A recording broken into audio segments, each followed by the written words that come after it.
Taïk et Dadju nous ont rejoints dans ce studio du bruit. Cartman. 19h, 22h sur Fun Radio. Leur titre I Love You, Cartman, vous l'entendez tous les jours sur Fun Radio, plusieurs fois par jour, 8, 10 fois par jour, même quand on est 12, quand on est en forme 15, si ça ne tenait qu'à moi. Leur nouvel album Héritage sort le 16 février et pour fêter la sortie de cet album demain, le 15 février, ils seront à l'Accor Arena, c'est sold out. Rattrapage à la scène musicale 24, 25, 26 mai 2024. Et c'est bientôt rempli aussi. Donc, on va se retourner vers Marion les gars parce qu'il y a plein d'auditeurs évidemment qui nous ont envoyé des questions pour vous. 06 43 07 12 89. C'est le numéro WhatsApp de Fun Radio sur lequel vous pouvez échanger avec nous. Ouais, rapidement, rien à voir avec la musique, mais sur Insta, il y a Linda qui demande si vous êtes du genre à fêter la Saint-Valentin ou si rien à faire. Avec nous, tout simplement. Bah, comme tu le vois, non. Les autres années non plus. On les a sauvés. Moi, pas spécialement. J'aime pas cristalliser un jour pour symboliser l'amour. Théoriquement, c'est un peu une question de fuyard, mais c'est très vrai. Je pense que la Saint-Valentin, ça doit être un peu tout le temps. Et plutôt que de faire un truc super splendide le jour de la Saint-Valentin, j'aime bien faire des trucs super simples et se rendre compte que même après 10 ans, tu connais pas forcément bien ta femme et qu'un petit moment à vraiment discuter, ça vaut tous les restos du monde. Ah, ça c'est vrai. Ça c'est la vérité. Moi, honnêtement, je fête pas vraiment la Saint-Valentin. C'est un peu la Saint-Valentin tous les jours. Du coup, avec ma femme, j'aime bien faire des surprises toute l'année. Ça c'est bien. Mais il y a pas un jour. Genre le 14 février, c'est sûr et certain qu'on va faire quelque chose. En plus, le 14 février, la plupart du temps, il y a la Ligue des Champions. Comme ce soir. Évidemment, vous pourrez suivre le match. Dans quelques minutes, on va le mettre. Je vous le dis. Hyper bien. On a une question de Marius. Alors, Marius, je t'explique. C'est un grand fan de la Starac. Okay. Et il s'est passé un truc à la Starac dont tout le monde a parlé justement. La question là-dessus. Parce que t'as rendu service à la France entière en laissant Pierre chanter sa musique. Est-ce que la prod, elle t'en a voulu après ça? Parce que c'était pas prévu du tout. Un petit peu. Franchement, ils m'en ont voulu quand même. Mais comme ça a tellement bien marché même pour eux qu'au final tout le monde était content. Tu vois. Ils m'en ont voulu, ils m'ont fait quand même la remarque derrière. Mais ça a fait parler de fou. Quand j'ai quitté la scène, ils ont dit parce que j'avais demandé avant, quelques jours avant, et ils m'avaient dit non catégoriquement. Tu vois. Ah ouais. Donc j'avais décidé de le faire quand même.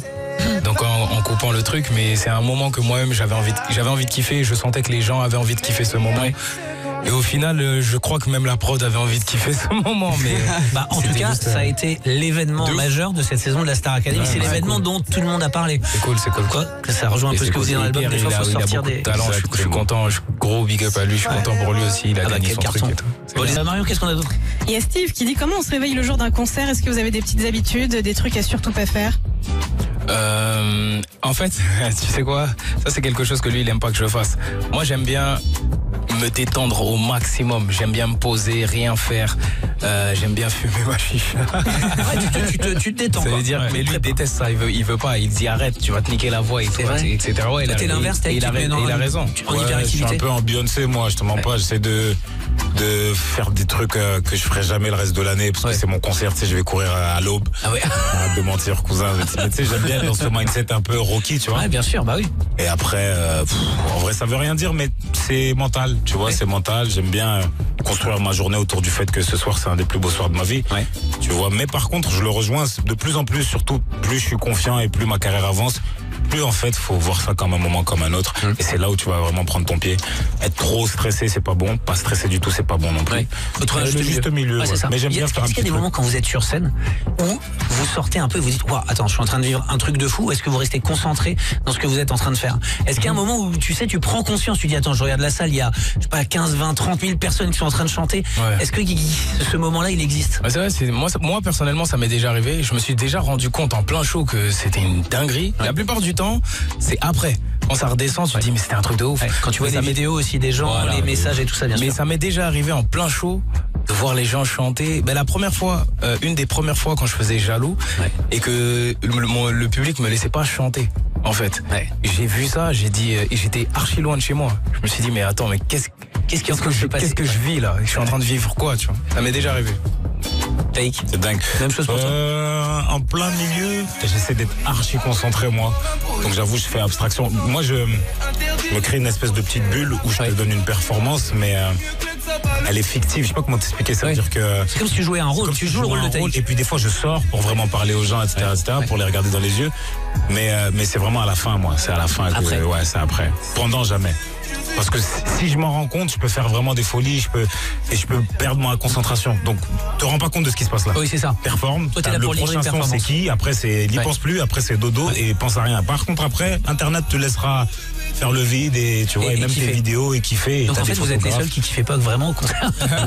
C'est comme à ton propre mariage en fait. T'es le seul qui boit pas. C'est ça, c'est vrai, c'est vrai. C'est vrai. Hein. Bah, écoutez, Ton mariage, c'est exactement ça. C'est vrai, Ton hein. mariage, t'es le seul qui kiffe pas. Tu termines le mariage, il est 5h du mat, t'es le seul sobre. C'est très dur à gérer. Et qui a tout payé. Et qui a tout- Putain, j'ai pas pensé à ça. Vu comme ça, j'espère qu'on a donné envie à beaucoup de gens de se marier. En tout cas, on a besoin de vous, les gars. On a besoin de vous parce que vous êtes les plus grands représentants du love de France, on peut le dire. Hein, l'Afro-Love, c'est vous. Je ne vois pas comment on pourrait trouver meilleur ambassadeur pour aider Florent. Qui est gentil.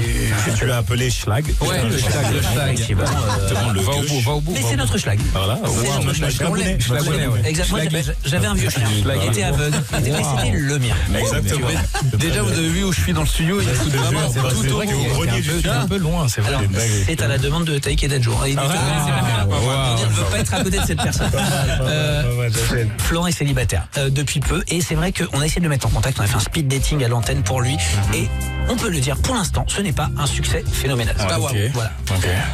Le problème qu'il y a, c'est qu'il se retrouve quand même dans des situations un peu bizarres. Il ne sait pas quoi faire souvent et on a besoin de votre aide pour savoir ce qu'il pourrait faire. Si vous êtes inspiré, vous nous le dites. Si soit vous inspire rien, on passe à autre chose. Par exemple, rien à voir avec ce qui s'est vraiment passé, hein, mais quand une fille demande à Florent qu'est-ce qu'il ferait pour un date hors du commun, qu'est-ce qu'il doit répondre? Qu'est-ce qu'il doit répondre? Ouais. Comment il pourrait faire quelque chose d'hors du commun? Franchement, c'est très difficile avec tout ce qui concert. avec tout ce qui est non quelque chose de possible. On peut lui dire quelque chose de possible. Mais par exemple, je pense que c'est important de faire rire la personne. Donc être ridicule. Ça il sait faire. Être ridicule, mais un ridicule maîtrisé.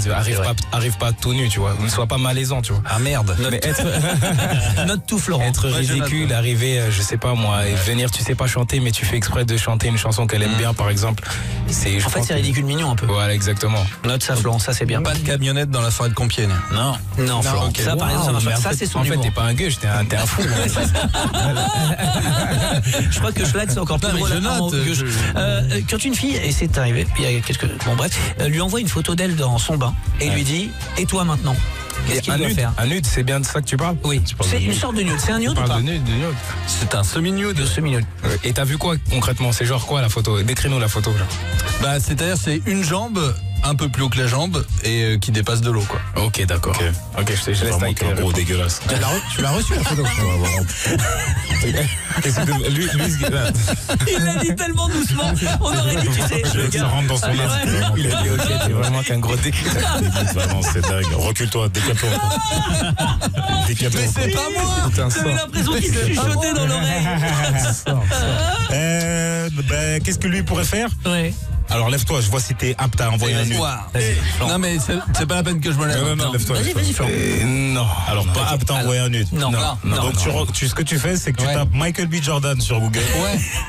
Tu fais un détourage. Ouais. C'est vrai qu'il est gaulé de ouf. C'est vrai qu'il est. Et t'essaies de mettre tes contrastes sur ton visage. Histoire que... Un montage, quoi. Voilà, un petit Et tu la montage. feras rire pour une deuxième fois. C'est pas faux. Cela dit, c'est pas faux. Mais par contre, pour leur mettre plein la vue, moi, un concert où tu essaierais de, par n'importe quel contact, de faire dire à l'artiste que tu es l'homme qu'il lui faut, Ce serait pas mal. T'as fini, ouais. terminé, parce que ça montre que tu as du pouvoir, tu peux te permettre de faire des choses, tu vois. Là, Et en même temps, c'est pas une jambe qu'on va c'est une t'envoyer. dédicace incroyable. Avec Florent, les artistes, ça va être. Vous allez prenez la en tout taupe, cas, les ce gars. sera Je pas vous dis, nous ça deux. va faire. C'est un concert demain. Ouais, non, ce sera pas nous deux. C'est pas demain. J'ai eu l'impression que tu me tendais une perche. C'est pas demain. On est en concert dans 2 ans. Merde. Héritage, ça sort le 16 février. Comment on pourrait raconter cet album? Je pense que comment on pourrait le décrire comme honnêtement, et je pèse mes mots, on a essayé de faire un chef-d'œuvre. Pourquoi? Je m'explique. Le mot chef-d'œuvre, il peut être un peu facile à dire. On a respecté, comme je t'ai dit tout à l'heure, aucun code de la musique actuelle, aucun BPM de la musique actuelle. On n'a pas fait du boum parce que aujourd'hui on a fait vraiment la musique qu'on voulait. Et il y a des surprises qui vont rendre, je pense, l'album hors du commun. C'est bien expliqué, Dadju. Franchement, il a tout super bien résumé. Ouais. Il y a aussi, si je peux ajouter, il y a aussi le fait, quand il parle de code, on parle aussi de temps, de son. Aujourd'hui, c'est beaucoup de sons de 2 minutes 30, etc. Parce que c'est comme ça, la consommation très rapide, etc. Mais nous, on a vraiment voulu faire comme on voulait, allonger le timing. Le temps. Et du coup, ça dure des fois jusqu'à 7 minutes, vous nous avez dit? Franchement, il y a un son qui dure 7 minutes. Tu te rappelles l'album de Justin Timberlake, 20 on 20 bien sûr. Oui, les sons, ils durent, il y a 2 sons en un, etc. On est allé un peu dans ça et on s'est fait plaisir. Et je sais pas à quel point il a chiffré cet album-là de Justin Timberlake, mais c'est l'album qui a forgé le plus le respect sur sa carrière parce qu'il a fait ce qu'il voulait. En tout cas, ça fait plaisir. Je vous dis franchement de vous entendre parler de cet album, ça fait plaisir parce qu'en fait vous en parlez avec passion, vous en parlez avec amour. Et tu vois même la pochette, on s'est pas mis nous, on a dit juste on fait de la zik, mais on s'est pas mis nous en beau gosse, truc, machin maquillé. Non, en plus, on sait que c'est des arguments marketing aussi. C'est-à-dire que normalement, c'est des arguments qu'il faut vendre, de dire on fait des morceaux courts, mais on a une pochette comme ça. On a tellement foi en l'album qu'il ira là où il doit aller. Rip et gros bisous, les gars, et merci d'être passés nous voir. Merci à toi.